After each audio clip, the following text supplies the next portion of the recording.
Even యేసు ఒక మాట చెప్తాడు ఇదే మత్తయి సువార్తలో.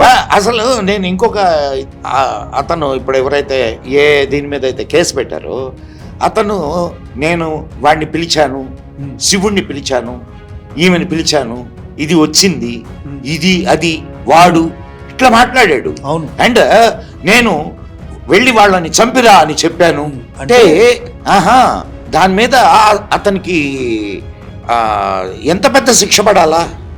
వాడు స్వయంగా ఒప్పుకుంటున్నాడు నేను వాళ్ళని చంపిరమ్మని చెప్పాను అని. దాని ఇన్ఫరెన్స్ అయింది మన దేవీ దేవతలు అదంతా అటు పక్కన పెట్టండి. వేరే వాళ్ళని చంపడానికి నువ్వు ఒక పథకాన్ని రచించావు అనే సంగతి దీని ద్వారా బయటపడుతుంది. దానికి మరి వాడికి శిక్ష లేదా? నేను చెప్తున్నా కదా సార్, ఇలాంటి పాస్టర్లని రోడ్డు మీద తెచ్చి ఉరేయాలి సార్. రోడ్డు మీద ఉరేస్తే అవుతుంది. ఎందుకంటే ఇప్పుడు నువ్వు ఏదో కక్కుర్తి కోసం మతం మారావు, నేను కక్కుర్తి కోసం మారానని చెప్పుకో. ఒకటి చెప్పుకోకర్లా, నీ మతాన్ని నువ్వు పాటించు, ప్రచారం చేసుకో. ఇంకొకటి మతంతో ఇంకొకటి దేవతలతో నీకేం పని? ఎగ్జాక్ట్లీ నా పాయింట్ అదే. ఇప్పుడు మేము యెహోవాని లేదా క్రీస్తుని మేము తిడితే నీకు ఎలా ఉంటుంది?